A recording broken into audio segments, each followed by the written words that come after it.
દાહોદમાં આદિવાસી સમાજની સંસ્કૃતિ ઉજાગર કરતું સંગ્રહાલય, જેનું વર્ચ્યુઅલ લોકાર્પણ વડાપ્રધાન મોદીએ કર્યા બાદ હવે જાહેર જનતા માટે ખુલ્લું મુકાયું છે. આદિવાસી સમાજના રીત રિવાજો, પહેરવેશ, રહેણી કહેણી અને લાકડા અને લીપણથી બનેલા ઘર સહિત આદિવાસીની સંસ્કૃતિ ઉજાગર કરે છે.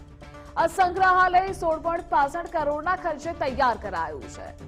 આજના આધુનિક યુગમાં આ તમામ સંસ્કૃતિ એ લુપ્ત થતી જોવા મળી રહી છે.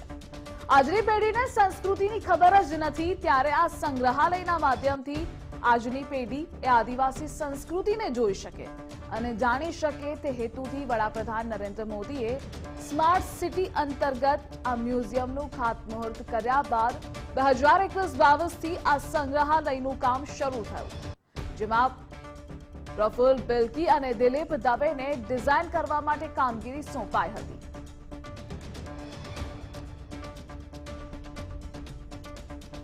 સ્ટુડન્ટ લાઈફમાં જ્યારે પ્રફુલ્લ જયકર સાથે કામ કરતા અને પછી રિટાયરમેન્ટ પછી પાછી એ જ વાતને પકડવાની અમને તક મળી અને એ જ રીતે અમારા આદિવાસી વિસ્તારમાં અમે ભરપૂર આદિવાસીઓ સાથે રહ્યા. એમની બધી જ કલા ક્રાફ્ટનો સતત ઉપયોગ કર્યો. એ જ લોકોને અહીંયા બોલાવ્યા, અમે ડિઝાઇન કર્યું, પછી મેક્સિમમ તો એ આદિવાસીઓ પાસે જ કામ કર્યું.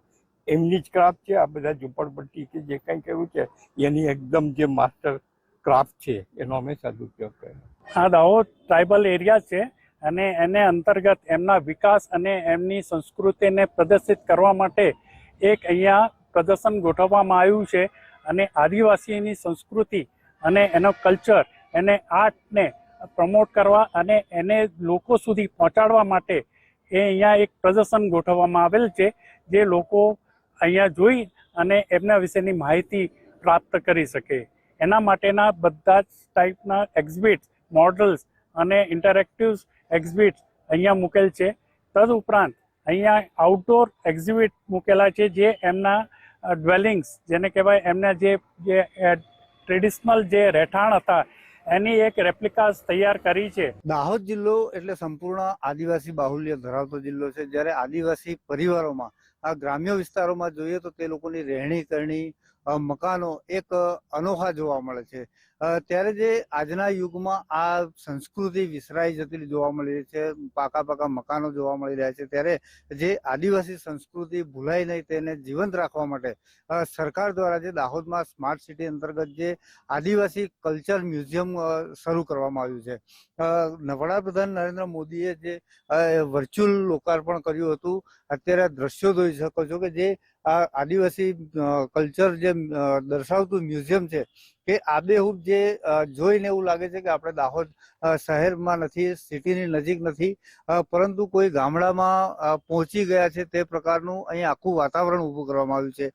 તમામ પ્રકારના જે તેમના ઓજારો હોય, હથિયારો હોય, જે ઘર વપરાશની વસ્તુઓ હોય, રહેણી કરણી જે બિલકુલ અહીં જીવંત થાય છે. તે લોકોના મકાનો કઈ રીતે હોય છે, નળિયાવાળા મકાન હોય છે, કાચા મકાન, તે પ્રકારની આખી અહીં જે મ્યુઝિયમ ઊભું કરવામાં આવ્યું છે. આજથી લોકોને અહીં જે તેનો લાભ લેવા માટે ખુલ્લું મૂકવામાં આવ્યું છે. અહીં પર્યટકો પણ છે.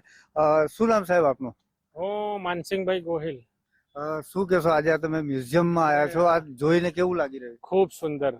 ખરેખર જે સંસ્કૃતિ છે ને એ આપણી અહીંયા આ જે મ્યુઝિયમથી જળવાઈ રહેશે ખરેખર તો. કારણ કે હવે સંસ્કૃતિ આપણી નામશેષ થવા માંડી છે. તો આપણી જે સંસ્કૃતિ, આદિવાસી સંસ્કૃતિ છે ગામડામાં જે હતી, અને આ આપણું આ મ્યુઝિયમ જોઈને એમ લાગે છે કે આપણી સંસ્કૃતિ ઉજાગર થશે અને લોકોને ખ્યાલ આવશે કે આપણે શું હતા અને કેવી સંસ્કૃતિ આપણી હતી. અને એ જોઈને આનંદ થશે અને આજકાલના જે નાના છોકરાઓ, અત્યારની જે પેઢી છે એને આ જાણવા પણ મળશે અને સમજવા પણ મળશે. બહુ સુંદર કર્યું છે, ખરેખર જોવાલાયક છે. દરેકને આવીને એકવાર અહીંયા ચોક્કસ જવું જોઈએ.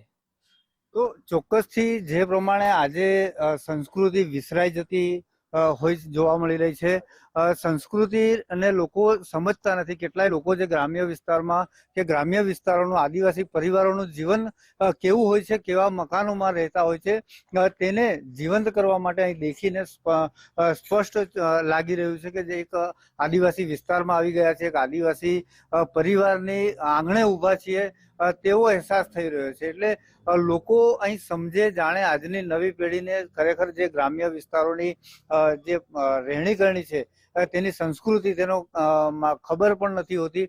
ત્યારે આ મ્યુઝિયમમાં જઈ અને લોકો જાણી શકે કે આદિવાસી કલ્ચર શું છે, આદિવાસી સંસ્કૃતિ શું છે, તે કયા પ્રકારના રહેઠાણ છે, સાથે જ જે તેમને જે પ્રાચીન સમયથી જે વપરાતા આવતા ઓજારો છે, વાજિંત્રો છે, તે તમામની પ્રદર્શની પણ મૂકવામાં આવી છે. એટલે સંપૂર્ણ આદિવાસી સંસ્કૃતિને લોકો જોઈ શકે, સમજી શકે તે માટે જે સરકાર દ્વારા આ એક અનોખું જે મ્યુઝિયમ શરૂ કરવામાં આવ્યું છે.